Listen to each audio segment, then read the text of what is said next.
There's a quote that I heard recently by a guy called Greg Plitt. Never heard of him before this, but the quote is the thing that matters.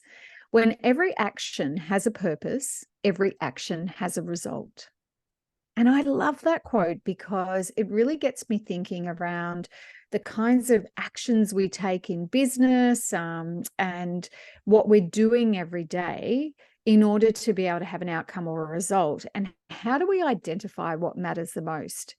There's many a time throughout my career where I have worked on things and done actions that have resulted in probably nothing much, or the whole concept that a non-action is an action. So when we think about when we don't take action on something, the result that we're getting is a direct relation to the non-action. So if I'm in business, me in the early days, I'm in business and I'm not doing outward conversations and sales conversations, and I'm avoiding them, then that means the result is there's no money coming into the business. So every action, I'd always say that quote updated, is every action and non-action allows you to receive a result.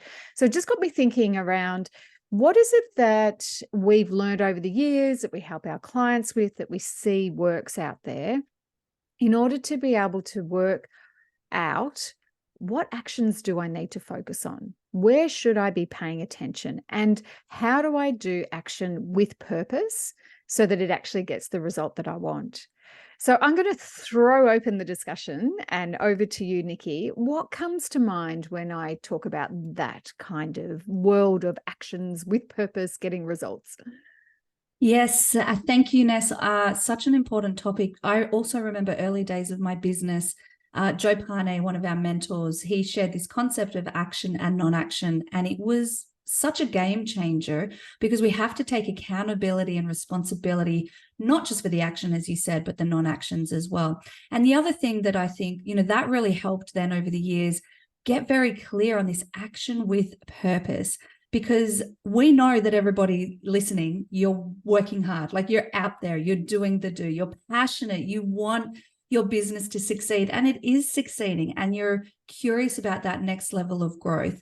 And we also know that a lot of the times action is being taken, but it's not action with purpose, meaning it's not action that is aligned to a greater good and outcome. As an example, this is just one way. So one example, what comes to mind there for me, Ness, is so often I see teams, and have done for, the last couple of decades, teams are working their butts off. The leader or the business owner are working so hard. And yet it feels like there's almost this feeling of, oh, what for? Like, I'm really busy. I'm doing a lot of stuff. The volume is there, but what for? And we could dissect this in a couple of ways.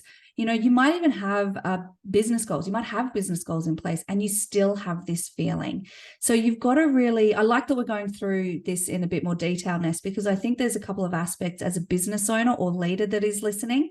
You need to understand the purpose, which could be the overarching goal. It could be the vision. It's not just the goals, the outcomes, the targets. It's the purpose in the business. It's the mission. Like, some businesses have a vision, mission, purpose. Some have all, some have a purpose. It doesn't matter. That's up to you. But for what purpose are you doing this? When you know that, and when you're able to pass that on to your team and share that with your team and get your team excited, then you're able to really feel like every action you take matters, because it does.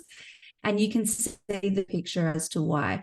Oftentimes people, instead of the action with purpose, we ask business owners a lot, Ness, what's the most important thing in your business? Is it the goal, vision? Is it the structure?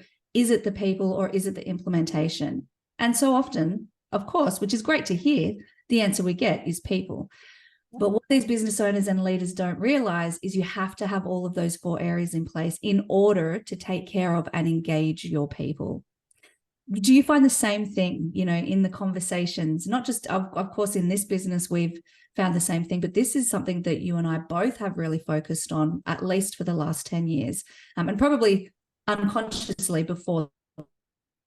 Absolutely. And I actually think that The interesting thing here is that it applies to business. It also applies to outside of business. So you think about a goal that you have wanted to do in life. I think about, in the past when it was all about wanting to get married. And so everything you're doing is working towards that. Or it could be about having children, or it could be about going on a holiday or buying a house. And all of a sudden you get disciplined, you get focused, you work towards that goal, that target. And it impacts so many other areas on your life because you've made a decision and you understand what's driving it. And this in business is so important. I was talking with one of our corporate clients recently in a coaching session, and one of the team members raised that she was feeling really disconnected and unmotivated at work because a project she just finished up had deep meaning to her. She understood the outcome and the purpose of that program and project, and was a big part of making it happen. So it took up so much time, effort, and energy over a period of time, but then the end date came. And so now she's moved on to some behind the scenes work, just as important to the business, but she wasn't connected to it. She didn't really see, she goes, I don't see the purpose in what I'm doing anymore. And I've realized that was what kept me going. And so I had a conversation with her about, how can she find her own purpose to that, but also how can she take responsibility to go and seek out what the meaning is? So if it's not clear in her mind, are we opening the space as leaders for our team to come and feel comfortable to ask the question around, help me understand what the work I'm doing right now, and how is that impacting? How is that having a ripple effect out there for our clients, our customers, or other team members? So I think it's a two-way street. We've got to be really clear as leaders and help our teams to buy into the purpose around what they're doing so that it makes the decision-making easier. And setting someone up to succeed is helping them understand the priorities in order for them to make the best choices to proceed with action with purpose. Because otherwise we end up micromanaging, because you're conducting your team in a way that is telling them just the next step. And when we only know the next step, we then need to keep coming back after that next step and say, well, what's the one after that? And what we really want to do is to be able to show the whole journey, the whole outcome for our people, so that they understand, oh, okay, well, that step is linked to that step, and that's why that step matters. Is that even making sense? Yeah. So what comes to me there as well is this whole thing, it's almost humanizing it. So there's a few things that reminds me of, and I think about an analogy of, say, the production of making a pen. So, if you think about manufacturing a pen, and there's a production line, and I don't know about actually productions of pen. If anyone's listening, this may be factually incorrect, but let's go with it as a story. There's somebody on one area of the production line that's focusing on the casing of the pen. Another is the tip. Another is the ink in the middle. And if it's only that one section of that thing that you're creating, and you don't get to see the end goal, the outcome, or, what that could be a beautiful pen that you're creating. And even further than that, what is that pen giving to people? How do people use it? How does it impact their lives? So it's about the thing, and then it's about what that thing does. And that's just a really easy analogy to kind of explain, I think, what you're talking about here, because we have to take the time to show that bigger picture. And also what comes up here is thinking, naturally, as a leader or business owner, you might naturally talk more about numbers and goals, or you might naturally talk more about impact and people and humanizing. And what we're saying here is you've got to actually do both. So does your team understand not just the vision of your business, the goals, the numbers, of course, the targets, also the vision, the purpose, and what's the impact of that vision and those goals coming to life? So I literally just wrote down, numbers and impact goal. If you really want to create an engaged team that is autonomously driving action with purpose, which let's look at this from a business effectiveness point of view. You're going to have cost savings, you're going to have greater efficiencies, less time wastage, all of that. There's a lot of business benefits here, and it just might be a bit more enjoyable to come to work and people are having a good time because they can see that bigger picture. So that is the pieces of the puzzle that I'm putting together here, Ness. And I'm curious, do you have any personal examples, just to kind of look at this sort of contrast? We're very aligned with our targets and vision and impact goals here, but have you ever personally experienced, and can you share what that was like, where perhaps it wasn't like that? Yeah, for sure. I sort of think when I went into my first business, and I don't know how I survived, but anyway, I did because You're here, you did. I'm here. 100% success rate. That's right. So I had a business coach in the early years, and that was amazing because I really, truly needed guidance and support and help 100%. I remember being in my first few months of business and working as a leader in corporate in years gone by. Although I was in a senior level of leadership, I always had someone above me. So I could always ask the question. And I'm sitting in my home office one day, looking over both shoulders and realizing there is no one to ask. It's just little old me, and I didn't have any answers. So yes, I had a coach and it was amazing.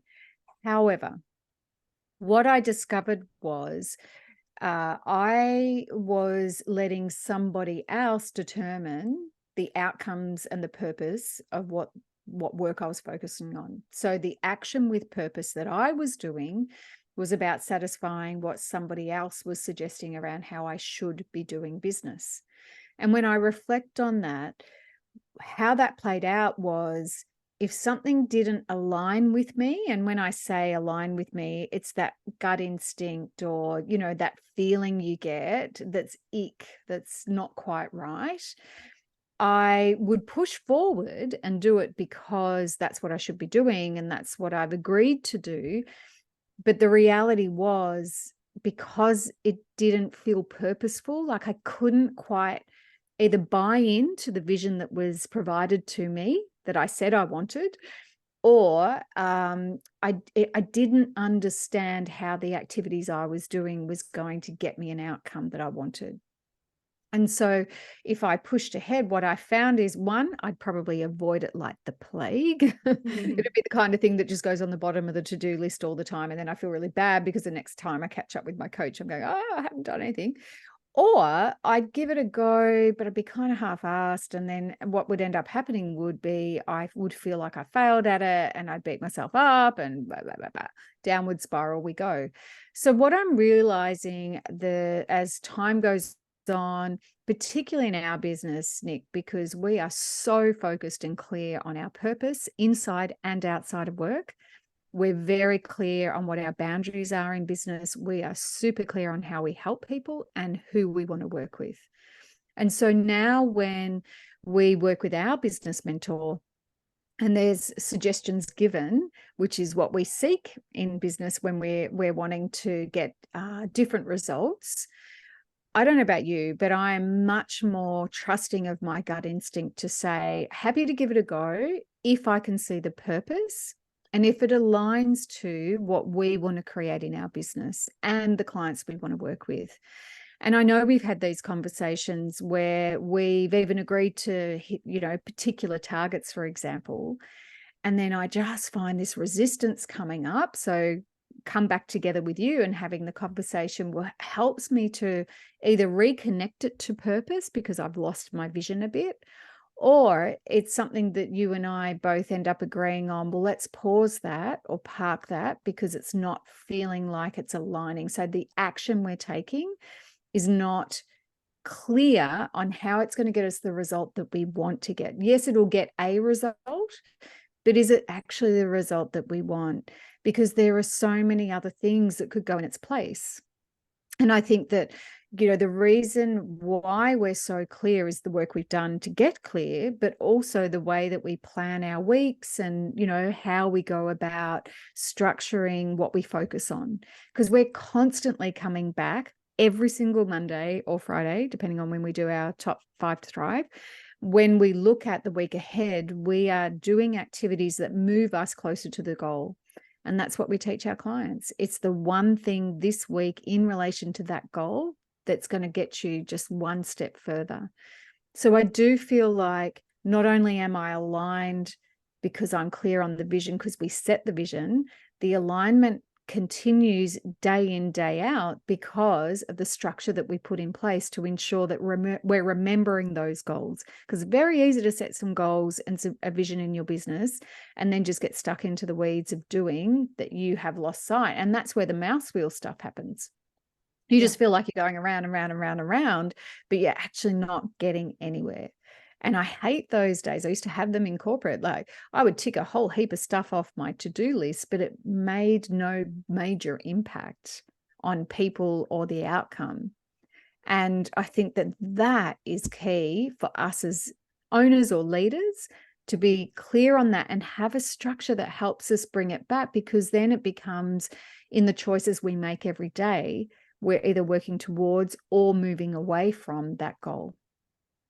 Yeah. And also you said it made no impact, but maybe it did. You just don't know. Because also what I'm hearing in this is, as a business owner or leader, you're listening to this, if you are not clear, if you're not clear, and hearing Ness, there's so much in that in terms of the perspective of a leader or business owner and a team member. Because if you're not clear, how on earth are your team going to be clear? How on earth can you create consistency in these structures so that they can show up? And, they might be feeling like they're not making an impact, but maybe they are. Maybe you were and you just didn't even know in what way. Maybe not, but, how do we be confident to actually be able to answer that question? And you also talked about that behavior of avoidance. We talk a lot with our clients about creating a coaching culture and upskilling people and team members. And if you're finding that your team members are avoiding a certain task and you're thinking, oh, that's so frustrating, like whatever the emotion might be around that, like, can't you just do it? But there's always a reason behind it. They're not buying in. They're not engaged. Why is that? What's the purpose for that? All of these things are clues that perhaps, even if you're really clear on the aspects that we're talking about around the vision, the purpose, why it matters, the impact, etc., your team might not be. Or if you're listening to this and going, oh gosh, I relate to Nessa's early days in business, then that's feedback for you. Because if you truly want to create an engaged, thriving team that can be autonomous and tap into that place of peak performance, then this really matters. There are so many things that we can be doing day-to-day tasks. I love one of our first things that our current mentor, Janine Garner, shout out, you're amazing. Go friendly stalk her as well. She, one of the first things she said to us, just because you can do everything doesn't mean you should do everything. Yeah. And that's the same with the tasks. So that to-do list is never ending. Reality is every person that is watching or listening to this podcast, we have a to-do list that goes for eternity. We're never going to get to the end of the to-do list. So yes, we have to learn how to manage it, but we really have to learn how to prioritize it. So really some very key points there, Ness. And also I'd love for you to share, and I think this is going to feed into a little bit of our actionable action at the end. But I know one of the things that I love about your coaching style and what you bring to the business is your deep questioning. So I can tend to be, right, that's done, carry on, move on. That's, rush, but it's hold up a second. It's the deep questioning. So Ness will be like, hold on a second, let's not rush off yet. Let's just go a little bit deeper around this. And I think it would be really valuable for you to share some of these decision-making questions when, we've talked about, this is all great. We've talked about, I've got to prioritize. I've got to be clear what it's aligned to. I can't do just because I can do everything, I shouldn't do everything, all of that. But how do we know what, aside from the structure around the weekly 5 to Thrive, how do we know what are the most important things to put on that structure, to choose for the 5 to Thrive, to share with the team? Any tips on that? Yeah, absolutely. And what I love about this is when you just said all of that, know the purpose. It's like, I can imagine that if somebody's listening and they don't know the purpose and they don't know, or they haven't, let's be honest, they just don't have time to sit down and really get all that information in their head. Because it does take a step back, right? You've got to step out of the business to work on the business in order to be in the business. Does that make sense?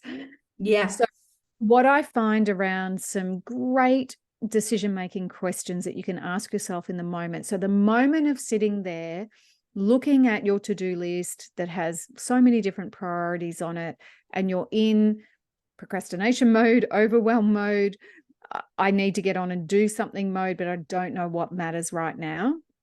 I think a few really poignant, I don't even know how to say that word, really Poignant. important questions. Like one of them is, what matters the most right now? So when you sit back and answer that question, it could be what matters the most right now is managing me, walking outside and taking a micro moment, changing my state, taking time out. Like that could be what matters the most right now. Or it could help you determine, well, actually, we've got this coming up, or this is a deadline, or, this is a priority, and that gets a decision made straight away. And I think the flip of that is what matters the least right now. Because sometimes, and I have done this, I will work on what matters the least because it feels like I can tick things off and I can feel achieved. But the reality is they don't matter as much as what other things do. Does that make sense? Yeah, absolutely. Because that's yeah. So just really quickly, that's that comfort zone, isn't it? Like I think about, it might be sorting out your emails because it just is a place of comfort in that you don't have to think very much, or it's easy to do. But does it really matter right now? Yeah, absolutely. And I think the other one that I love and ask a lot, and I got better and better at asking this, is this action that I'm about to do taking me closer towards my goal, or is it moving me further away from my goal? And that means that you need to be clear on your goal, but also it really does help to determine whether it's a distraction, because we all know what a shiny bright light looks like. Yeah, we do. Like, yeah, let's go up and do this. And, talking to different leaders within their own businesses or even with teams, that can change and vary, but we all have a shiny bright light. So really centering, coming back and going, well, hang on, I know what my goal is. Am I moving towards it or moving further away from it by spending my time doing this? And it's that old beauty of, it helps you determine what the purpose is behind the action. But it also helps you to say, if I say yes to this, what do I say no to? So if I'm saying yes to going out for coffee instead of working on this, what am I saying yes to and what am I saying no to? If I say yes to my team interrupting me because I haven't got a structure around when they can come to see me and when I'm available, am I then saying no to being home for dinner, or no to being able to go out and catch up with my girlfriend and go to the movies tonight, because I'm making choices throughout the day that are actually not assisting me to get to the outcome that I want to by the end of the day? And this is where I think boundary setting comes into play, because we can set a boundary when we understand the purpose of why we're setting that boundary. So people want to be available to their team, and they want to have an open door policy and be approachable and come and ask me anything at any time. But if the reality is, by saying yes to that, it's moving you further away from your goal of being able to feel like you have the time freedom to get out of work on time, or the time freedom to focus on the things that you believe matter the most in the business, then actually that decision that you make in that moment to work on that action over something else is going to get you a result that perhaps you're not actually going for. So these questions can be asked in a moment and answered, and have them on a sticky note somewhere, because sometimes the step back bit, there's just not time for that. Does that make sense? Yeah. And I hear you as well, because yes, if you don't have the purpose, or you haven't done it for a while, or all the things we talked about, it can just be that self-perpetuating cycle of, it's too hard, it's too much, it's easier just to do nothing. I remember talking to one of our clients when we were chatting about what was the reason that she said yes to the business diagnostic. And it was very much because she noticed the behavior, the pattern was, I'm feeling so overwhelmed, and I'm noticing internally this feeling of it's that freeze, fight, flight. It's just easier to do nothing. I'll put my head in the sand. And there was a tipping point, was like, actually something needs to change here. So I think that that's really important. And also I feel like there's, we're talking about action with purpose here. Ultimately, how do you make sure that the action you take and your team makes is aligned with purpose? We could also add to that, it's boundaries with purpose. We could also add to that, it's non-action with purpose, like actually choosing the non-action, consciously saying, I know I'm not doing that and I'm okay with it. I'm just going to park it. Or I know, because it's an unresourceful behavior. So just to recap those questions for our lovely listeners, we've got, you asked, what matters most right now? And then the flip of that, what matters least right now? I really, really, really love that, because that can identify that unconscious pattern or behavior that we don't realize we're doing, like the admin tasks you could be outsourcing, but you know how to do it without even thinking. And I think then think about, if you find yourself actually doing that task that matters the least right now, ask yourself why, because it could just be because that's a little break in the day. It could be because you're feeling really useful doing it, even though it's not impacting the end goal. Then you asked, is this taking me closer to my goal or further away from my goal? Yep. And then I think it was the one around, if I say yes to this, what am I saying no to? And I really like your idea. Pop it on a Post-it note. I feel like that's going to be the action for today. Yeah, Put those questions on a Post-it note. Maybe you'll ask all 4, maybe you'll ask 2 or 3, but just have them nearby so that you can reflect, because oftentimes the biggest barrier is actually remembering these things in the moment. Yeah. But the more you practice, the better it will be. And I'm going to add a little something. When you ask yourself these questions, I want you to bring the energy of, what if I answered this question as if my life depended on it? As if like, this is, the stakes are high here. Like, this is an important question. Take it really seriously. I love that. That does give a bit of a energy of, oh, okay, this is serious. I need to get onto it, and I've got to answer that quickly, because if my life depended on it, I can't just sit on the fence for 24 hours and have a wonder around how I might answer. So that's a really good kick up the butt. I love it so much. So people, those 4 questions, we'll repeat them one more time. What matters the most right now? What matters the least right now? Is taking this action moving me closer towards my goal or further away from my goal? And if I say yes to this, what am I saying no to? I trust that those questions are going to help you over the coming days and weeks and months to really start to take action with purpose that will see you arrive where you want to. I think that's it for now, Nick. I think that's it too. I'm going to go get a Post-it note and write those questions down myself and stick it on the computer, because, this is a never-ending learning process, isn't it? And love that. Thank you, Ness, for sharing your insights. And thank you, everybody, for joining us again. We love having you. We love being in your listening ears. That's better. And we love having you in our community. Have a gorgeous day. Have a great week. See you next week. Bye.